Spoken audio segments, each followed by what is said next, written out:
Seniors, tigilan na ang pagkain ng 7 pinakamasasamang prutas.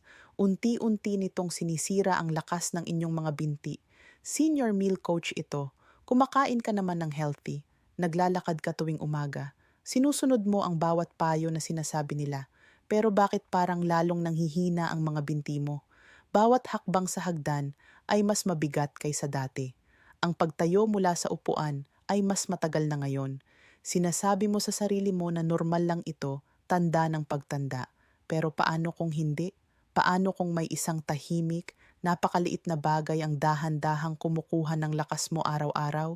Hindi mo ito mararamdaman agad. Hindi ito agad sasakit. Pero isang umaga, magigising ka na lang na sumasakit ang tuhod mo nang walang dahilan. Mabigat ang pakiramdam ng mga binti mo. Parang wala sa balanse ang katawan mo. At ang totoo, maaaring nagsisimula ito mismo sa mangkok ng prutas sa loob ng bahay mo. Dahil may 7 uri ng prutas, oo, iyong mga tinatawag nating healthy, na tahimik na nagpapahina ng iyong mga binti sa bawat kagat. Huwag kang magpanik, makinig ka lang. Sa loob ng ilang minuto, ipapakita ko sa iyo kung alin sa mga prutas na ito ang mga tahimik na magnanakaw ng lakas at kung ano ang dapat mong kainin kapalit nito para manatiling matatag, malakas at kontrolado ang iyong mga binti. Ako nga pala si Mayumi Santos at bago tayo magsimula, gusto ko munang malaman saan ninyo ako pinapanood at kumusta? Ano ang masasabi ninyo sa video ko? I-comment ninyo sa ibaba, gusto kong mabasa ang mga sagot ninyo. Habang tayo ay tumatanda, nagbabago ang ating katawan. Humihina ang sirkulasyon, bumagal ang metabolismo, at ang mga pagkaing dati ay nakakatulong sa atin ay maaaring tahimik na nagsisimulang makasama, lalo na ang ilang prutas. Mukha silang walang kasalanan, matamis ang lasa, pero naglalaman sila ng maraming asido, carbohydrates, at iba pang compounds na maaaring magpataas ng blood sugar, mag-trigger ng pamamaga sa kasukasuan, at magpahina ng mga binti. Ang pinakamasama, mabagal ang epekto, tahimik, halos hindi mo mapapansin. Hanggang sa isang araw, may mararamdaman kang matalim na kirot sa iyong binti, tuloy-tuloy na pananakit sa hita, o kakaibang paninikip sa tuhod kahit sandali ka lang naglakad. Ngayon, ilalantad natin ang 7 mapanganib na prutas na dapat iwasan ng sinumang higit sa 60 taong gulang, lalo na kung gusto mong protektahan ang iyong mga binti laban sa pangmatagalang pinsala, sakit at panghihina. Maaaring mukhang harmless sila, pero hindi lahat ng mukhang healthy ay ligtas para sa lahat. Kapag nalaman mo ang katotohanan, hindi mo na muling titingnan ang mangkok ng prutas mo sa parehong paraan. Kaya samahan mo ako hanggang dulo kung mahalaga sa iyo ang lakas mo at gusto mong manatiling matatag, malakas, at walang sakit ang iyong mga binti. Maaaring hinihintay ng katawan mo ang paalalang ito. Pero sandali lang bago tayo magpatuloy. Kung mahalaga sa iyo ang kalusugan mo, mag-subscribe ka at i-on ang notifications dahil dito pinag-uusapan natin ang mga katotohanang bihirang sabihin ng iba at gusto kong malaman kung kasama kita.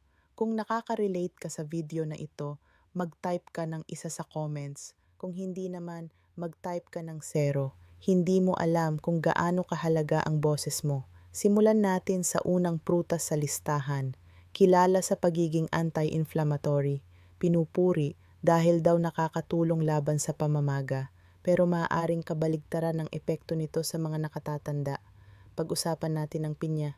Pinya ang unang prutas, galing sa tropical na klima, makatas, presko, at dahil sa compound na tinatawag na bromelain, matagal na itong kinikilala bilang natural na anti-inflammatory. Pero heto ang twist. Habang iniisip ng marami na nakakabawas ito ng pamamaga, maaari itong maging tahimik na problema para sa mga seniors.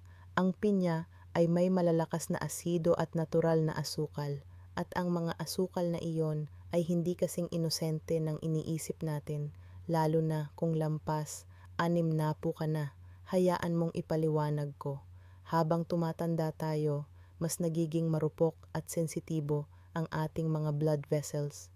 Hindi na nila kayang i-handle ang biglaang pagtaas ng blood sugar tulad ng dati. Kahit may benepisyo ang pinya, nagdadala pa rin ito ng malaking dami ng natural sugar sa bloodstream mo. Ano ang nangyayari? Tumataas ang blood sugar at ang maliliit na ugat na nagsusuplay ng dugo sa mga binti, paa at kalamnan ay maaaring maapektuhan. Habang unti-unting humihina ang sirkulasyon sa paglipas ng panahon, mas kaunting oxygen ang nakakarating sa iyong mga binti. At alam mo kung saan ito humahantong: pananakit, pagkapagod, pamamaga. Pagkatapos ng maikling paglalakad, mararamdaman mo ang mabigat at makirot na pakiramdam sa iyong mga binti. Kapag tumayo ka, parang matigas ang tuhod mo. Minsan pati bukong-bukong mo ay biglang sasakit kahit buong araw kang nakaupo. May isa pa, ang pinya ay acidic. Bukod sa tamis nito, ang asidong taglay nito ay maaaring makairita sa iyong mga kasukasuan, lalo na kung mayroon ka ng arthritis o pamamaga. Para itong nagbubuhos ng gasolina sa apoy sa iyong mga tuhod, balakang at bukong-bukong. May ilang tao pa nga na napapansin na parang bumibigat ang kanilang mga binti pagkatapos kumain ng pinya, na para bang dahan-dahang nauubos ang lakas nila. At may isa pang mahalagang bagay. Kung ikaw ay umiinom ng gamot, lalo na ng blood thinners, ang bromelain sa pinya ay maaaring makipag-interact sa ilang gamot na nagiging dahilan para mas lumakas o humina ang epekto ng mga ito. Pero ang pinakamapanganib na bahagi ay ito: hindi agad nagpapakita ng malinaw na side effects ang pinya.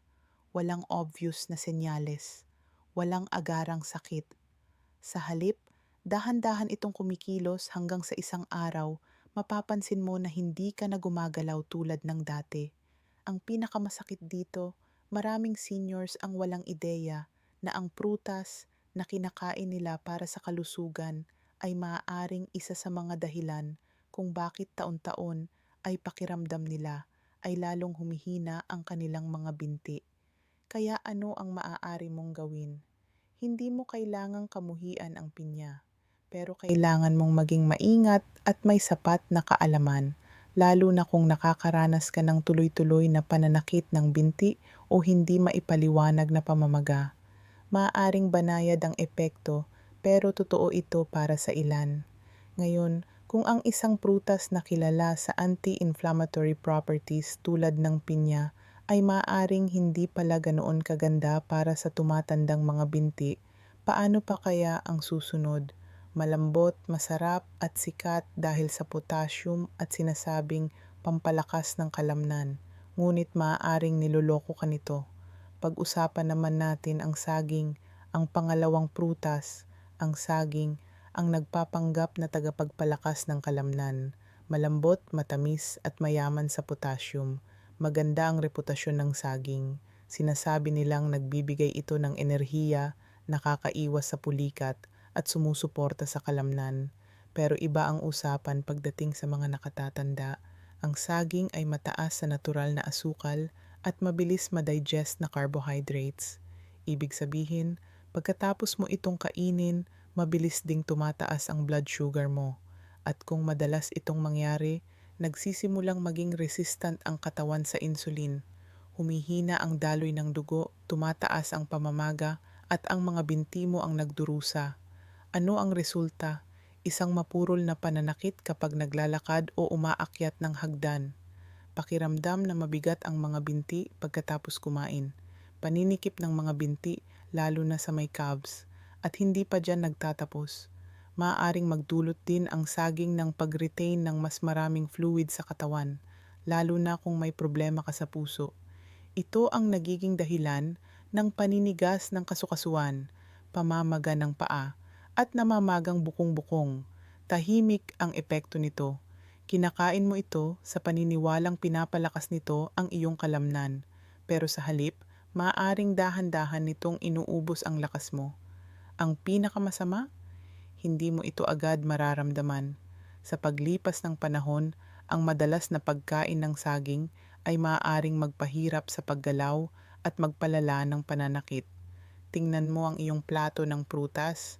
Kung madalas kang nakakaramdam ng mabigat, makirot o namamagang mga binti, Maaaring hindi kasing friendly ang saging gaya ng iniisip mo. At kung ang isang bagay na kasing simple nito ay kayang gawin iyon, samantalang kilala pa naman ang saging bilang pampalakas ng kalamnan, paano pa kaya ang susunod? Maliit, cute, mukhang inosente, pero maaaring nagpapasiklab ng apoy sa iyong mga kasukasuan. Pag-usapan natin ang ubas, ang pangatlong prutas, ubas. Maliit na prutas, pero malakas ang tama pagdating sa pamamaga. Mukhang inosente ang ubas. Maliit, makatas, madaling kainin bilang merienda. Malinis ang reputasyon nito, heart healthy, mayaman sa antioxidants. Pero ito ang hindi alam ng karamihan. Maaaring makaranas ang mga nakatatanda ng banayad na pananakit ng binti, paninigas, at pamamaga pagkatapos kumain ng ubas. Bakit? Dahil ang ubas ay may mataas na level ng fructose. Ang fructose ay isang uri ng asukal na direktang pinoproseso ng atay. Kapag hindi ito kayang i-process ng buo ng atay, nagiging taba at uric acid ito. Diyan nagsisimula ang tunay na problema, lalo na sa mga daliri ng paa, bukong-bukong at tuhod. Naiipon ang uric acid sa mga kasukasuan. Nagdudulot ito ng paulit-ulit na pananakit, init at pamamaga. Iyong nakakainis na kirot na nagpapahirap kahit sa magaan na paglalakad. Naranasan mo na ba ang parang tinutusok na sakit sa hinlalaki ng paa sa gabi? O bigla ang paninikip ng iyong calves? Minsan, isang dakot lang ng ubas ay sapat na para tumaas ang uric acid at hindi pa dyan nagtatapos. Ang fructose ay nagpapalala rin ng chronic inflammation sa katawan. Ibig sabihin, mas mabagal ang galaw, mas mabigat ang pakiramdam, at mas matindi ang paninigas. Isa pa, napakadaling mapasobra sa pagkain ng ubas. Maliit ito, madaling kuhanin. Bago mo pa namalayan, nakadalawa o tatlong tasa ka na, at mabilis na nadadagdagan ang asukal sa katawan. Kaya kahit mukhang healthy snack ang ubas, maaari nitong tahimik na pahinain ang katawan mo, bawasan ang flexibility, at gawing mas hindi komportable ang iyong mga binti habang ikaw ay tumatanda. Ngayon, alam mo na kung ano ang maaaring nagtatago sa likod ng tamis na iyon. Kung madalas kang kumakain ng ubas at napapansin mong mas madalas ang paninigas at pamamaga, tandaan, may iba pang masasarap na prutas na maaari ring makasama. Ang susunod ay makatas, makulay, at kilala sa pagbibigay ng hydration. Pero huwag kang magpalinlang. Sa loob ng katawan, kumikilos ito tulad ng asukal kahit parang tubig lang ang lasa. Pag-usapan natin ang pakwan. Ang pang-apat na prutas, pakwan, ang nagpapanggap na tagapag-hydrate. Magaang presko, simbolo ng tag-init at hydrasyon ng pakwan. Posible bang ang prutas na ito na puno ng tubig ay tahimik na nakakasama sa iyong mga binte? Parang kakaiba pakinggan, hindi ba? Lahat naman nagsasabi na magaling mag-hydrate ang pakwan, mababa sa calories, karamihan ay tubig. Pero heto ang sikreto, mataas ang glycemic index ng pakwan. Ibig sabihin, mabilis nitong pinapataas ang blood sugar, parang candy. At ang madalas na pagtaas na ito ng blood sugar ay may seryosong epekto sa mga nakatatanda, lalo na sa kanilang mga binti. Ganito iyon. Kapag biglang tumaas ang blood sugar, naglalabas ng insulin ang katawan. Pero sa tumatandang katawan, hindi na ganoon kaayos ang regulation ng insulin. Ang resulta, pamamaga, lalo na sa mga bahagi ng katawan na mahina na ang sirkulasyon. At saan ito madalas maramdaman? Sa iyong calves, bukong-bukong at tuhod. Maaaring maramdaman ang pagkapagod ng mga binti kaagad pagkatapos kumain. Isang mapurol na sakit habang naglalakad ng mabilis. Tuloy-tuloy na pamamaga sa paligid ng bukong-bukong. Ang pag-akyat ng hagdan ay parang pag-akyat sa bundok. Magaang sa pakiramdam ang pakwan. Pero sa loob, maaari itong maging matamis na bitag na tahimik na nagpapahina sa iyong mga binti. Kadalasan, napaparami ang kain dahil makatas at presko ito. Isang hiwa, nagiging dalawa tapos tatlo. Mas maraming asukal, mas maraming stress sa katawan, mas maraming pamamaga. Nililinlang ka nito. Akala mo ay parang umiinom ka lang ng tubig, pero tumataas pala ang blood sugar mo. Nahihirapan ang sirkulasyon at ang mga binti mo ang sumasalo ng epekto. Talaga bang nakakatulong ang pakwan sa hydration ng mga seniors? O bawat kagat ay tahimik na nagpapalala ng discomfort kapag ikaw ay gumagalaw? Kung madalas mong kainin ang pakwan at napapansin mong mas madaling mapagod ang iyong mga binti kamakailan, maaaring panahon na para pag-isipan ito. Ang susunod ay prutas na konektado sa vitamin C at kalusugan. Madalas itong nasa juice, immune-boosting drinks at almusal, pero para sa mga nakatatanda, maaari itong maging parang asidong umaatake sa iyong mga kasukasuan. Pag-usapan natin ang dalandan. Ang panglimang prutas, dalandan. Ang asidong pag-atake sa mga kasukasuan. Ang mga dalandan ay maliwanag at presko. Nasa lahat sila, mga juice, supplements, mga plato sa almusal. Sinasabi ng marami na pinapalakas nila ang immune system dahil sa vitamin C. Pero para sa mga lampas-anim na po, maaaring may hindi komportabling katotohanan sa likod ng makulay na citrus na iyan. Sa likod ng kislap ng dalandan ay asido, isang bagay na hindi gusto ng iyong mga kasukasuan. Mataas ang acidity ng dalandan. Maaaring mukhang normal iyon, pero maaari nitong tahimik na mairita ang mga kasukasuan, lalo na kung ang katawan mo ay may pinagdadaanang pamamaga, paninigas o arthritis. Maaaring mapansin mong mas naninigas ang tuhod mo tuwing umaga. May tuloy-tuloy na pananakit sa balakang. May kakaibang hindi komportabling pakiramdam sa mga binti matapos kang umupo ng matagal. Mas kaunting galaw. Mas maraming pamamaga. Iisipin mo, normal lang ito sa edad. Pero posible rin na ang nakasanayan mong pag-inom ng orange juice tuwing umaga ay nakakadagdag sa sakit na gusto mong iwasan. Ganito talaga ang nangyayari. Ang citric acid sa dalandan ay hindi lang nananatili sa tiyan.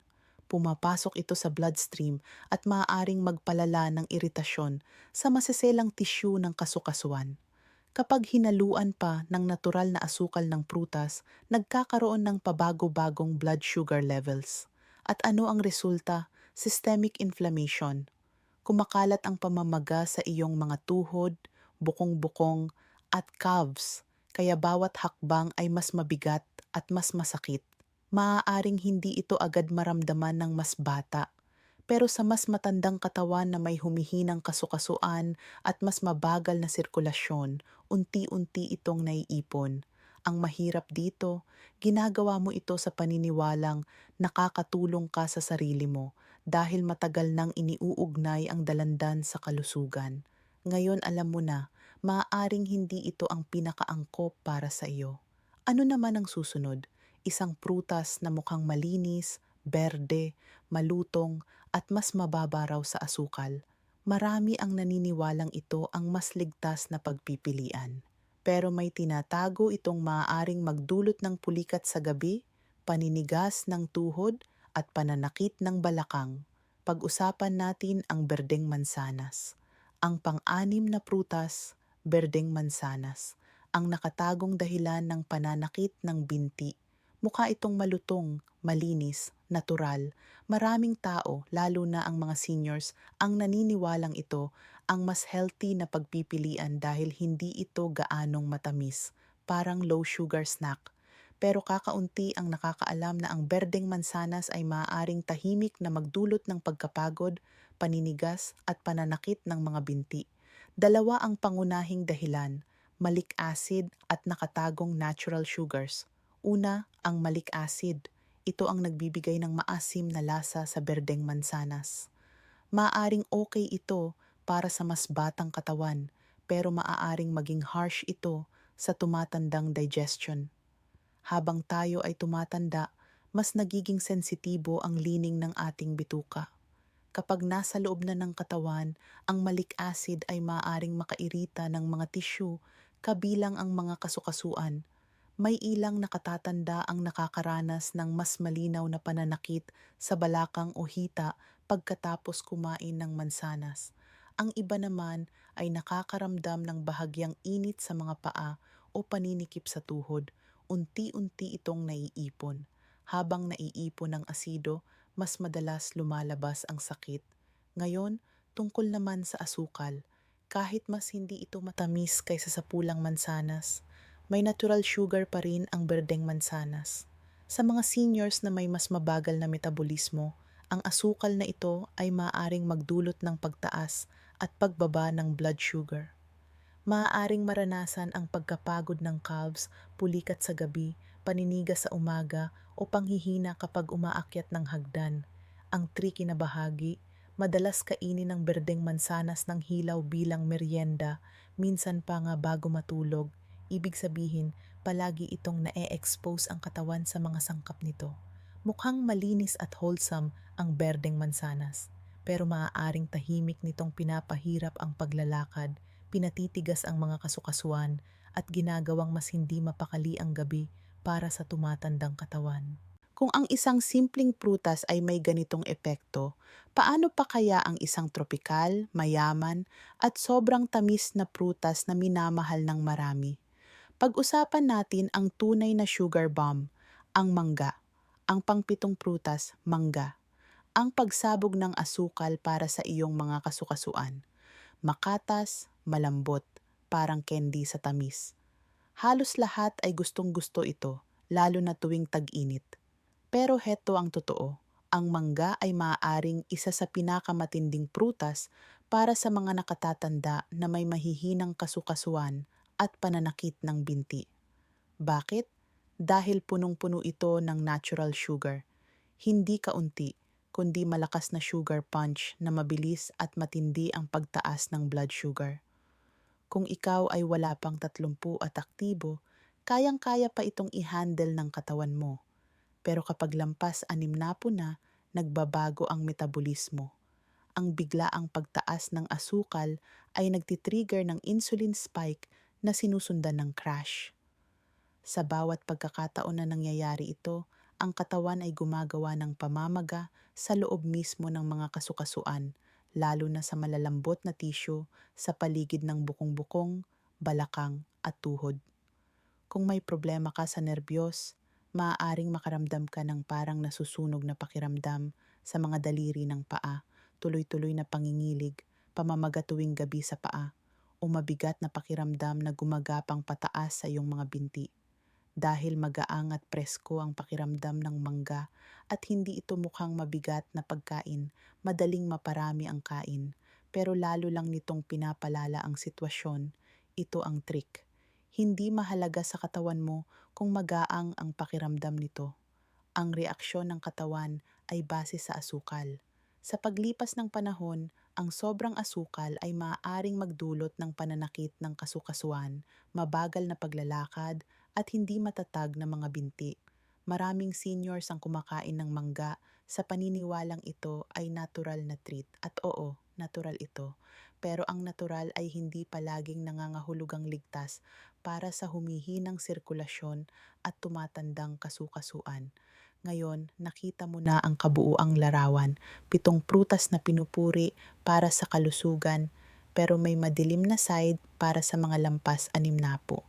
Ang magandang balita, may mga prutas din na kabaligtaran ang epekto. Nakakatulong silang palakasin ang mga binte, bawasan ang pananakit ng kasukasuan, at labanan ang pamamaga. Ngayon naman, pag-usapan natin kung ano ang maaari mong kainin. Dahil ang tamang pagpili ng prutas ay hindi lang nakakapuno ng tiyan, nakakatulong din itong pagalingin ang katawan. Una, mga berries, blackberries, raspberries, blueberries. Maliit man sila, pero makapangyarihang anti-inflammatory, mababa sa asukal, mayaman sa antioxidants, at banayad sa blood sugar.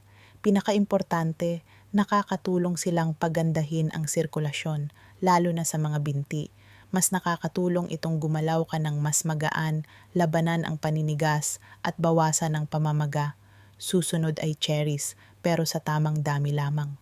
Sa katunayan, makakatulong ang cherries na pababain ng uric acid, kaya nababawasan ang posibilidad ng gout at biglaang paglala ng pananakit ng kasukasuan. Pinapakalma nila ang masakit na joints at ang pakiramdam na parang may init o hapdi sa tuhod o mga daliri ng paa. Isang maliit na dakot lang, hindi isang malaking mangkok, ay maaaring magdala ng tunay na ginhawa. Susunod naman ay ang avocado. Oh, isa itong prutas at isa ito sa pinakamahusay para sa malusog na mga kasukasuan. Bakit? Dahil mayaman ito sa healthy fats na tumutulong bawasan ang pamamaga mula sa loob at nagbibigay ng proteksyon at suporta sa iyong mga kasukasuan.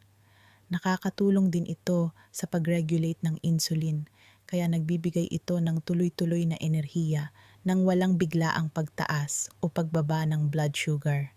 Naghahanap ka ba ng madaling matunaw? Subukan ang papaya.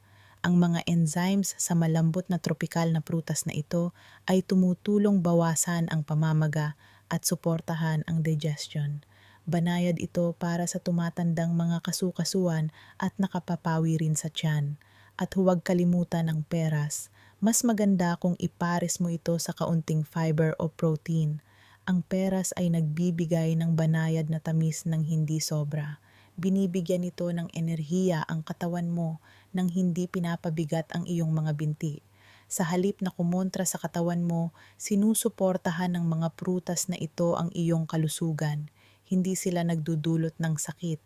Hindi sila nagpapalala ng pamamaga. Tinutulungan nila ang katawan mo na maabot ang balanse, sigla at katahimikan na hinahanap nito. Tandaan mo, hindi lang ito tungkol sa pagkain ng prutas. Ito ay tungkol sa pagpili ng tamang prutas para sa edad mo. Mga prutas na angkop sa pangangailangan ng katawan mo ngayon. Kapag nagsimula kang gumawa ng mga sinadyang pagpiling ito, mararamdaman mo ang pagbabago. Mas matatag na hakbang, mas maayos na galaw, mas magaan at mas maliwanag na umaga. Bago tayo magtapos, gusto kong mag-iwan ng ilang salita para sa iyo. Isang bagay ang malinaw kung nakarating ka hanggang dito. Ibig sabihin, mahalaga sa iyo ang iyong kinabukasan, ang iyong lakas, at ang iyong kalusugan. At gusto kong marinig mo ito ng malinaw. Hindi pa huli ang lahat para magbago. May oras ka pa para bumawi at hindi ka nag-iisa. Ang pagtanda ay hindi madali. Ang sakit, ang paninigas, ang takot na matumba, unti-unti itong dumarating. Minsan, pinaparamdam nito na parang unti-unting nawawala ang lakas ng katawan mo. Pero ang totoo, kaya mo pa rin kontrolin ito sa pamamagitan ng maliliit at matatalinong pagbabago. Hindi mo kailangan ng extreme na hakbang. Isang pagkain, isang prutas, isang desisyon sa bawat pagkakataon. Ang mga prutas na napag-usapan natin ngayon ay hindi lason, pero maaaring hindi na sila ang pinakamahusay na pagpipilian para sa iyo sa kasalukuyan. At ayos lang iyon dahil ang pagtanda ay hindi tungkol sa pagsuko. Ito ay tungkol sa pagiging mas matalino. Kapag nagsimula kang kumain ng may kamalayan at pumili ng mga pagkaing sumusuporta sa lakas, sirkulasyon, at kalusugan ng kasukasuan, mapapansin mo ang pagbabago. Mas kaunting sakit, mas flexible ang galaw, mas kalmadong umaga, mas magaang na mga hakbang. Ang layunin nito ay bigyan ka ng kapangyarihan, hindi takot o paghihigpit. Ngayon, gusto kong marinig mula sa iyo. Ibahagi mo kung ano ang natutunan mo ngayon at kung anong pagbabago ang handa mong gawin. Isulat mo ito sa comments. Kapag nagbabahagi tayo, sabay-sabay tayong lumalago at nagtutulungan. Kung nakatulong ang video na ito o kahit bahagyang nagbukas ng iyong isipan, pindutin ang like at mag-subscribe para hindi mo mamiss ang mga impormasyong maaaring makapagbago ng iyong kalusugan. I-on mo rin ang bell bago ka umalis. Kung nakatulong ang video na ito, mag-type ka ng 1. Kung hindi naman, mag-type ka ng 0. Maaaring hindi mo napagtanto kung gaano kahalaga ang komento mo. Manatili kang matatag at alerto. At huwag mong kalimutan, ang iyong kalayaan at kasarinlan ay nakasalalay sa lakas ng iyong mga binti.